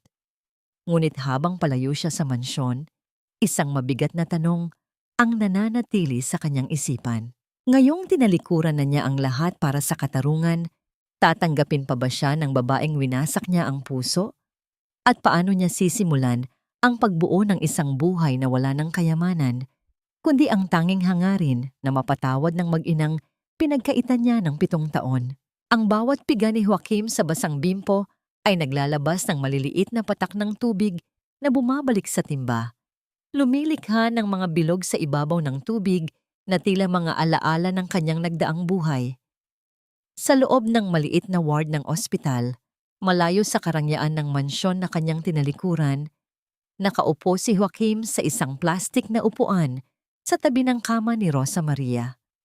Ang kanyang mga kamay, na dati ay pumipirma lamang ng mga milyon-milyong kontrata, ay dahan-dahang nagpupuna sa maruming sahig at nag-aayos ng mga gamit ng mag-ina. Hindi mo kailangang gawin yan, Joaquim. Hindi mababayaran ng paglilinis mo ang 7 taon naming paghihirap. Ang boses ni Rosa ay wala ng galit, kundi isang pagod na kawalan ng pakiramdam. Nakasandal siya sa mga unan, ang kanyang paningin ay nakatitig sa kawalan, habang si Lucia ay mahimbing na natutulog sa munting kama sa tabi niya. Alam ko, Ro, hindi ko ito ginagawa para bayaran ng kahit ano, dahil alam kong walang sapat na halaga para doon. Ang sagot ni Joaquim nang hindi tumitingin sa kanya. Ibinaba niya ang bimpo at tiningnan ang kanyang sariling mga palad na ngayon ay may mga paltos na dahil sa trabaho. Ginagawa ko ito dahil gusto kong maramdaman kung paano mabuhay ng may katotohanan. I have nothing now, Rosa. Iniwan ko na ang lahat. Ang tanging dala ko na lang ay ang pangakong hindi na kayo muling luluha dahil sa akin. Isang mapait na ngiti ang sumilay sa labi ni Rosa. You have nothing? You still have your name, your pride. Kami ni Lucia, kahit kailan ay wala kaming naging sandigan kundi ang isa't isa. Ang hirap sa inyong mga mayayaman. Akala nyo ang pagsasakripisyo ay isang laro na pwede nyong itigil kapag napagod na kayo. Hindi ito laro, Rosa. I will stay here. Magsisimula ako sa baba. Magtatrabaho ako sa construction, magkakargador ako, kahit ano, para lang mapatunayan sa'yo na ang Joaquim na kaharap mo ngayon ay hindi na ang lalaking nabulag ng yaman ni Doña Beatriz. Ang katahimikan sa pagitan nila ay tila isang malalim na sapa na puno ng mga bagay na hindi masabi. Ngunit ang sandaling iyon ng pag-uusap ay nabasag ng dahan-dahang gumalaw si Lucia. Ang bata ay nagmulat ng kanyang mga mata. Ang kanyang paghinga ay mas maayos na kaysa noong nakaraang gabi. Nang makita niya si Joaquim na nakaupo sa kanyang tabi, isang mahinang ngamnang ngiti ang gumuhit sa kanyang mga labi. Tito, nandyan pa po kayo? Ang mahinang tawag ni Lucia. Naramdaman ni Joaquim ang isang matinding kurot sa kanyang puso. Lumapit siya at hinawakan ang maliit na kamay ng bata. Ang init nito ay tila isang munting apoy na nagbibigay ng pag-asa sa kanyang naglaloy na kaluluwa. Nandito lang ako, Lucia. Hindi na ako aalis. Kailan po tayo uuwi sa San Jose? Miss ko na po ang puno ng bayabas natin, ang inosenteng tanong ng bata na nagpabagsak sa natitirang tatag ni Rosa Maria. Narinig ni Joaquim ang mahinang pagsinghot ni Rosa, ang pagpigil nito sa paghikbi na tila isang huling depensa ng kanyang puso. Uuwi tayo, anak. Pangako. At sa pagkakataong ito, wala nang kukuha ng bahay natin. Ang pabulong na sagot ni Joaquim habang nakatitig ng diretso sa mga mata ni Rosa. Ngunit sa gitna ng munting liwanag ng pag-asa, isang anino ang lumitaw sa may pintuan ng ward. Nakatayo roon si Antonio. Ang kanyang buhok ay gulo-gulo at ang kanyang mga mata ay balot ng desperasyon. Ang kanyang suot na baro ay lukot, malayo sa anyo ng isang matagumpay na negosyante. Nang makita niya si Joaquim na kasama ang mag-ina, isang mapanganib na ngiti ang sumilay sa kanyang labi. Akala niyo ba ay ganoon lang kadali ang lahat? Ang boses ni Antonio ay may halong panginginig at galit. Dahil sa iyo, Joaquim, tinalikuran ako ni Doña Beatriz. Wala na akong pera, wala na akong proteksyon. Kung babagsak ako, sinisiguro ko sa inyo. Sasama kayong lahat sa akin. Nakita ni Joaquim ang isang bagay na nakatago sa likod ni Antonio. Isang bagay na kumikinang sa ilalim ng ilaw ng pasilyo. Isang matalim at mahabang kutsilyo na mahigpit na hawak ng nanginginig na kamay ng lalaking wala nang mawala. Antonio, huwag mong gawin ito. Huwag dito sa harap ng bata. Ang mariing babala ni Joaquim habang dahan-dahang tumatayo upang harangan ang kama ni na Rosa at Lucia. Walang saysayang salita sa taong gutom sa paghihiganti. Ang sigaw ni Antonio habang mabilis na humahakbang papasok sa silid, ang kanyang mukha ay tila isang demonyong handang kumitil ng buhay para lamang sa kanyang sariling kapakanan. Napatitig si Rosa sa panganib na nasa harap nila. Ang kanyang katawan ay naniga sa takot habang niyayakap ng mahigpit si Lucia. Sa sandaling iyon, ang tanging nakatayo sa pagitan ng kamatayan at ng kanyang pamilya ay ang lalaking 7 taon niyang kinamuhian. Ngunit ngayon ay handang maging kalasag laban sa anumang unos. Maitataya ba ni Joaquim ang kanyang buhay para sa katarungang matagal niyang ipinagkait o muling madidilig ng dugo ang landas patungo sa kanilang paghilo? Hilom, buhay ko na lang ang kunin mo, Antonio. Huwag na huwag mo silang lalamatan.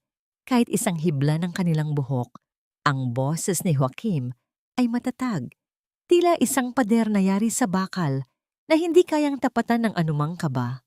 Nakatayo si Joaquim sa gitna ng silid, ang kanyang malapad na likod, ang nagsisilbing tanging depensa ni na Rosa at Lucia. Sa kanyang harapan, si Antonio ay tila isang hayop na nasusukol.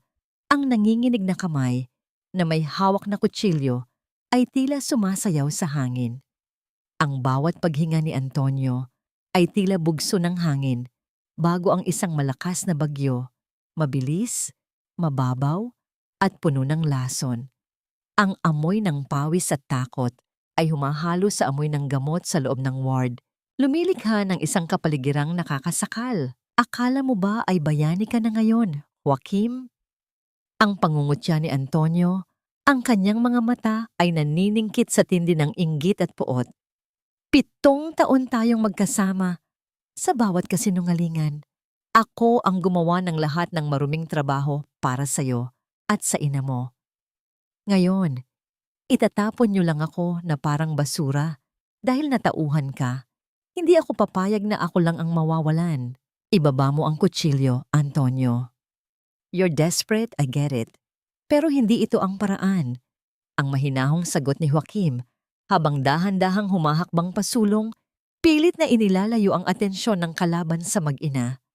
Ang bawat pagtapak niya sa semento ay hindi lumilikha ng tunog. Tila isang aninong maingat na kumikilos sa dilim. Pera lang ang nawala sa iyo, Antonio. Pero ako, muntik ko nang mawala ang sarili kong kaluluwa. Huwag mong hayaang maging mamamatay tao ka dahil sa isang bagay na wala namang halaga. Walang halaga. Ang sigaw ni Antonio ay tila isang matulis na bagay na bumasag sa katahimikan ng gabi. Ang pera ay ang lahat. At dahil kinuha mo ang lahat sa akin, kukunin ko rin ang pinakamahalaga sa iyo. Sa isang iglap, sumugod si Antonio ng may matinding bilis.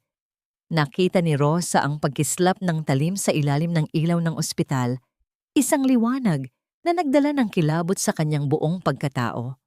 Rosa, yakapin mo si Lucia. Huwag kayong titingin. Ang sigaw ni Joaquim habang sinasalubong ang bawat pagsugod ni Antonio. Walang palitan ng suntok na narinig, kundi ang marahas na pagbangga ng kanilang mga katawan at ang mabilis na pag-iwas ni Joaquim upang hindi maabot ng kutsilyo ang direksyon ni na Rosa. Sa huling pagsugod ni Antonio, hindi na naiwasan ni Joaquim ang talim. Ang matalim na bakal ay gumuhit.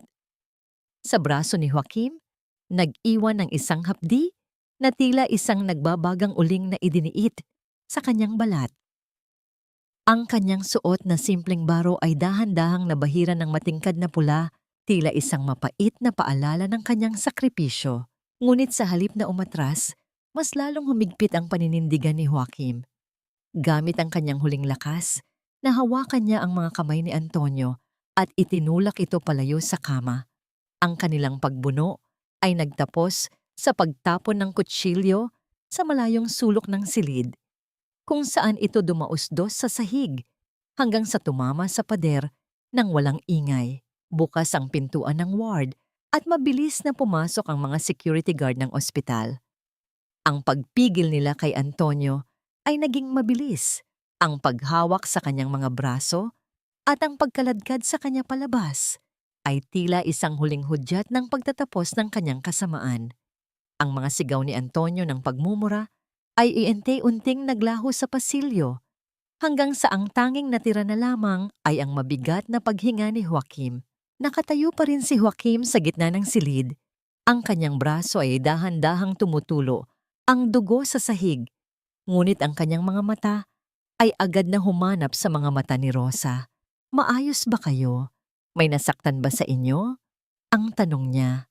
Ang boses ay puno ng pag-aalala na mas matindi pa sa sakit na nararamdaman ng kanyang katawan.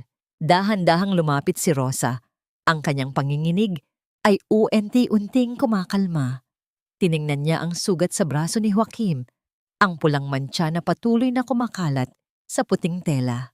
Sa loob ng 7 taon, ang lalaking ito ay itinuring niyang pinakamalaking kaaway, ang taong naging dahilan ng bawat patak ng kanyang luha.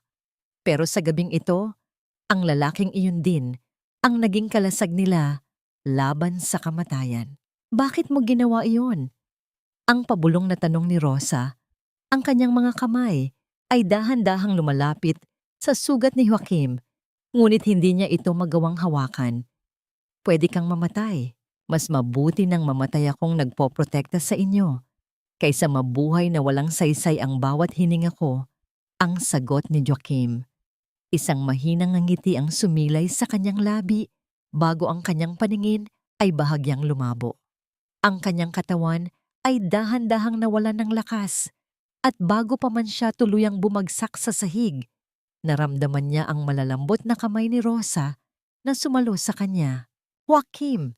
Ang pagsigaw ni Rosa ay puno ng isang emosyong matagal na niyang ibinaon. Isang halo ng takot, pasasalamat at isang munting kislap ng pag-ibig na muling nabuhay sa gitna ng trahedya. Habang nakasandal ang ulo ni Joaquim sa kanyang kandungan, isang malaking tanong ang bumabagabag sa kanya. Ang dugong dumanak ba ngayong gabi ay sapat na upang burahin ang lahat ng pait ng nakaraan? O ito ba ay simula lamang ng isang mas mahirap na landas patungo sa kanilang paghilom? Ang sinag ng araw na tumatagos sa bintana ng ospital ay tila isang banayad na haplos na gumigising sa diwa ni Joaquim. Hindi na ito ang mapanghusgang liwanag na nagpapaalala sa kanyang mga pagkakamali, kundi isang bagong pag-asa na dahan-dahang naghihilom sa kanyang mga sugat. Ang bawat mabagal na paggalaw niya sa kama ay may kasamang kirot sa kanyang braso. Ngunit ang hapdi ay tila isang matamis na paalala na buhay siya at mas mahalaga, ligtas ang kanyang pamilya.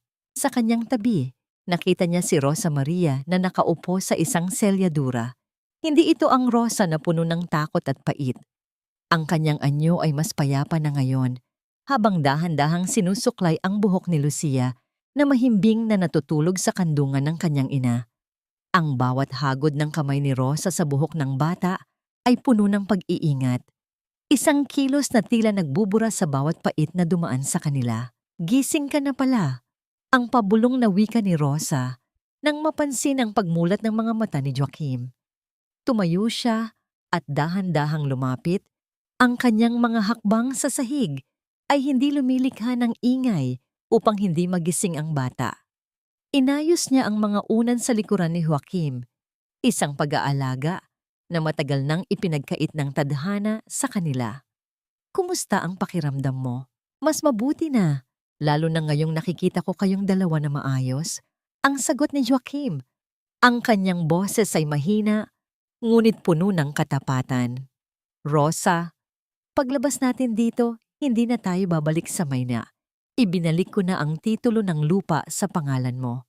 At ang pera mula sa kumpanya, ibinigay ko na ang malaking bahagi nito sa kooperatiba ng San Jose bilang pambayad sa lahat ng pinsalang nagawa ko.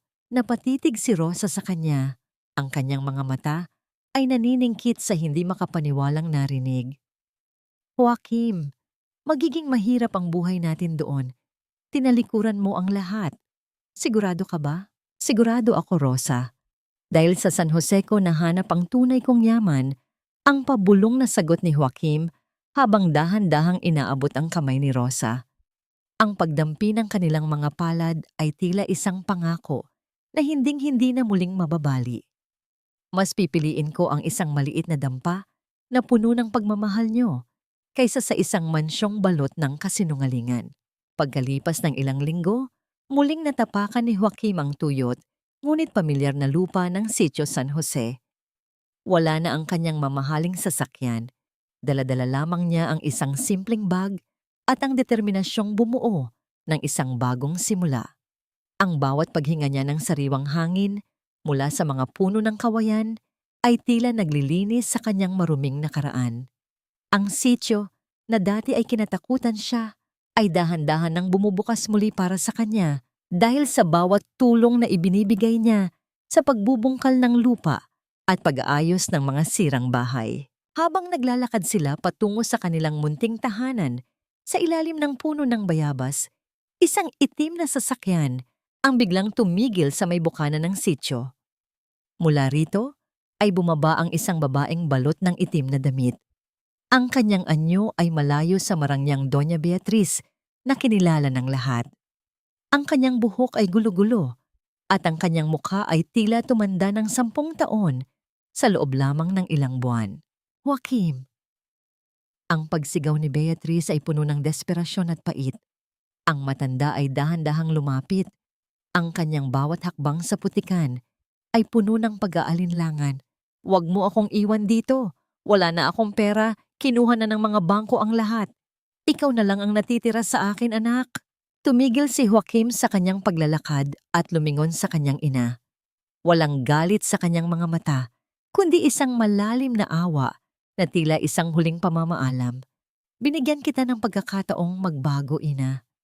Pero mas pinili mo ang yaman kaysa sa sarili mong pamilya. Ang bawat luhang pinaluha mo kay Rosa at Lucia ay may katapat na kabayaran. Hindi ko kayo tatalikuran bilang anak. Papadalhan kita ng sapat para sa pagkain mo, pero hindi mo na kailanman matatapakan ang buhay namin muli." Napaupo si Beatriz sa gitna ng kalsada. Ang kanyang mga kamay ay nakabaon sa putik habang pinapanood ang paglayo ng kanyang anak.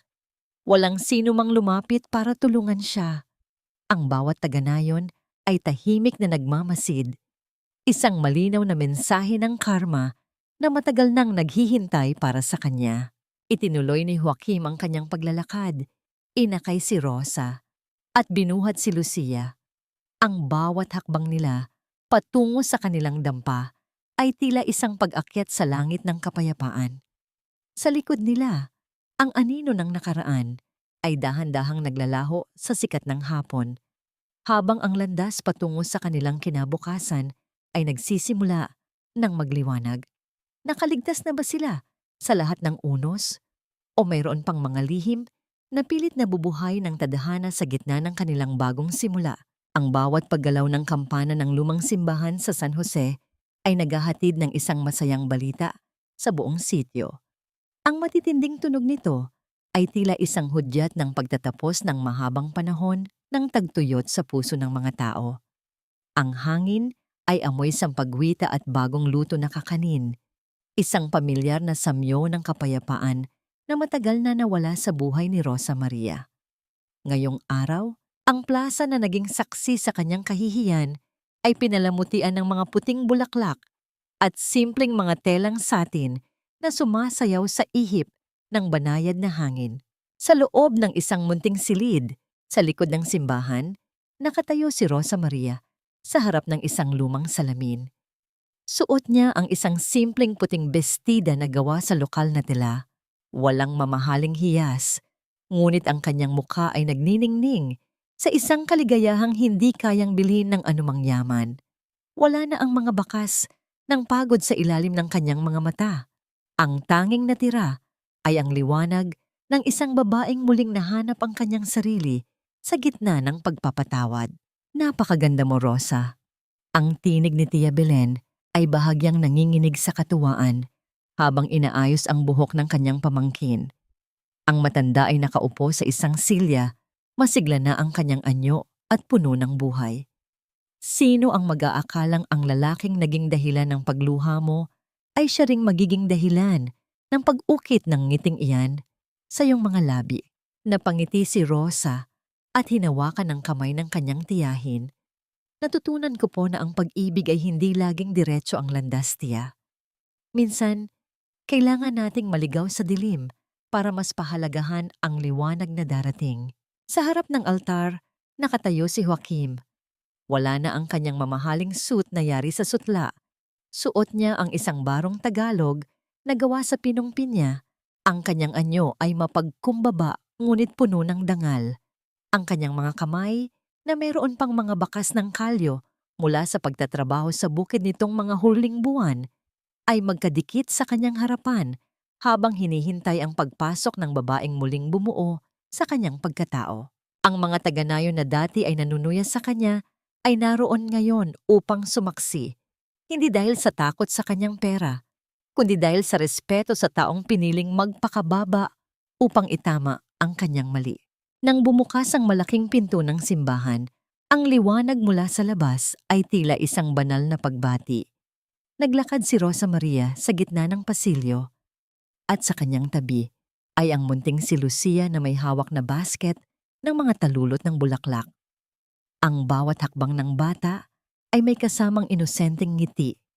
Ang kanyang mga mata ay nakatitig sa kanyang ama na naghihintay sa unahan. Nang marating nila ang harap ni Joaquim, dahan-dahang lumuhod ang lalaki upang mapantayan ang taas ng bata. Kinuha niya ang maliit na kamay ni Lucia at hinalikan ito ng may matinding pagmamahal. Lucia, pangako mula sa araw na ito, ikaw na ang magiging pinakamahalagang kayamanan ko. Wala nang luhang papatak mula sa mga mata mo dahil sa akin. Tumingala si Lucia sa kanya. Ang kanyang munting mukha ay puno ng paghanga. Papa, mahal ko rin po kayo, ang pabulong na sagot ng bata. Ang pagtawag na yon ng papa ay tila isang huling piraso ng puzzle na nakumpleto sa puso ni Joaquim. Isang salitang mas matamis pa sa anumang papuri na natanggap niya sa mundo ng negosyo. Ang seremonya ay naging maikli, ngunit punong-puno ng damdamin. Nang dumating ang sandali ng kanilang mga sumpa, hinawakan ni Joaquim ang mga kamay ni Rosa ng may matinding pag-iingat, tila isang mamahaling kristal na ayaw niyang mabasag muli. Rosa, 7 taon tayong nawala sa isa't isa. 7 taon akong nabulag ng yaman at puot. Pero sa harap ng Diyos at ng mga tao rito, isinusumpa ko na ang natitirang mga taon ng buhay ko ay ibubuhos ko para sa inyo. Hindi ko man maibabalik ang kahapon, gagawin kong pinakamaganda ang ating bukas. Pinahid ni Rosa ang isang luhang kumawala sa kanyang mata. Isang luha ng kaligayahan. Pinapatawad na kita, Joaquim. At sa pagpapatawad na yon, binibigyan ko rin ang sarili ko ng pagkakataong muling magmahal ng buo. Matapos ang kasal, ang buong sityo ay nagdiwang sa ilalim ng malaking puno ng bayabas sa bakuran ni na Rosa. Isang simpleng handaan na puno ng tawanan at kantahan. Nabalitaan ng lahat na si Antonio ay kasalukuyan ng nagdurusa sa loob ng rehas dahil sa kanyang mga krimen, habang si Doña Beatriz ay nananatiling mag-isa sa isang munting apartment sa Maynila, tinatamasa ang katahimikan ng isang buhay na walang pag-ibig. Habang papalubog ang araw, dahan-dahang naglakad sina Joaquim at Rosa patungo sa gilid ng sapa, ang lugar kung saan nagsimula ang lahat. Pinapanood nila ang huling sinag ng araw na nagbibigay ng kulay ginto sa agos ng tubig. Ang bawat mahinang pag-alo ng tubig sa mga bato ay tila isang munting awit ng pasasalamat. Inakbay ni Joaquim si Rosa at ang kanilang mga anino ay nag-isa sa ibabaw ng damuhan. 7 taon tayong nawala. Pero habang buhay kitang babawiin, ang pabulong na huling pangako ni Joaquim habang dahan-dahang inilalapat ang kanyang noo sa noo ni Rosa. Ang sitio San Jose ay muling natahimik, ngunit hindi na ito ang katahimikan ng takot o kahirapan. Ito ay ang katahimikan ng isang tahanang nahanap ang kanyang tunay na pundasyon, isang pag-ibig na dumaan sa apoy, napatunayan sa hirap.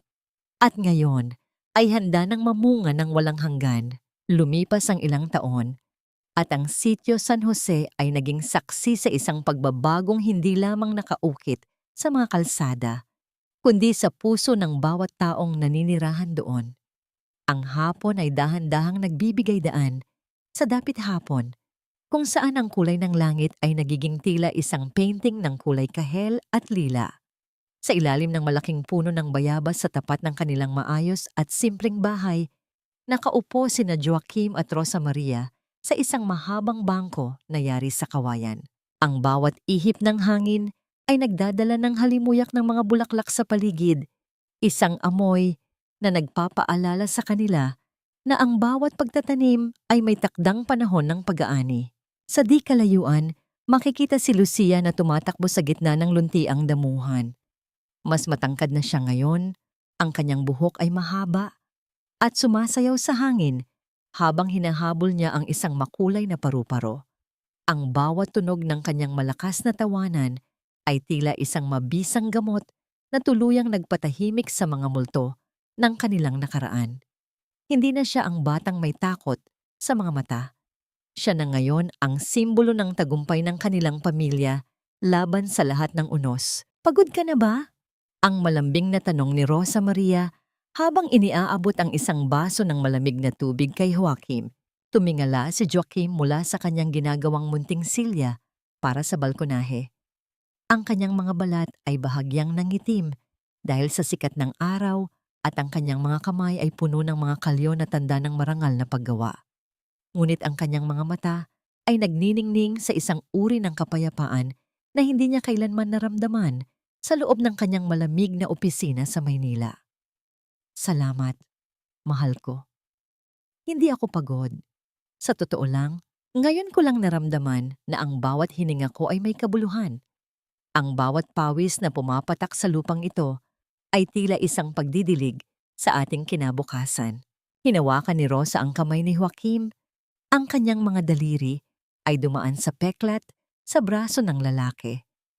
Ang sugat mula sa gabi ng pakikipaglaban kay Antonio. Para kay Rosa, ang peklat na yon ay hindi na simbolo ng karahasan, kundi isang medalya ng katapangan at pagmamahal.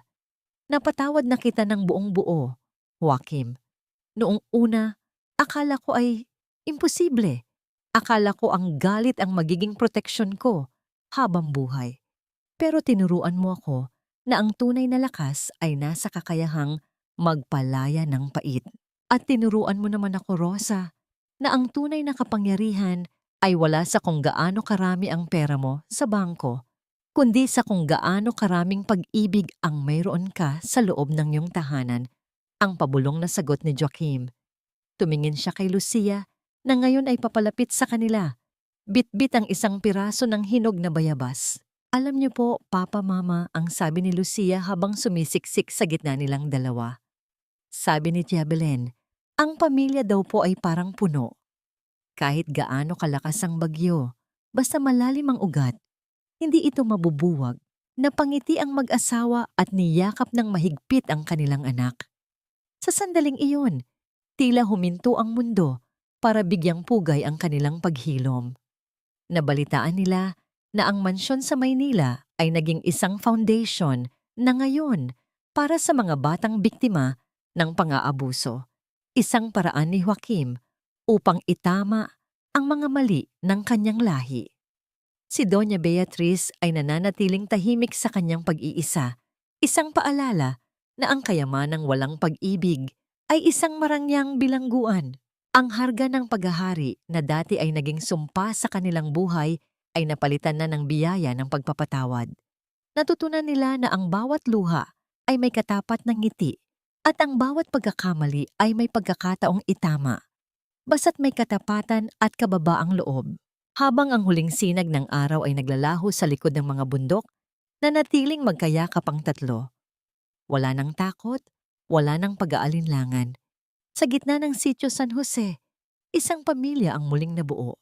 Hindi sa ginto, kundi sa mga luhang naglinis sa kanilang nakaraan at sa pag-ibig na magsisilbing liwanag sa kanilang habambuhay.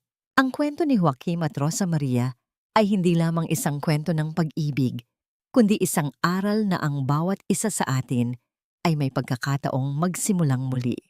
Na sa huli, ang pinakamahalagang paghahari ay hindi ang pamumuno sa ibang tao, kundi ang paghahari ng kapayapaan at pagmamahal sa loob ng ating sariling puso.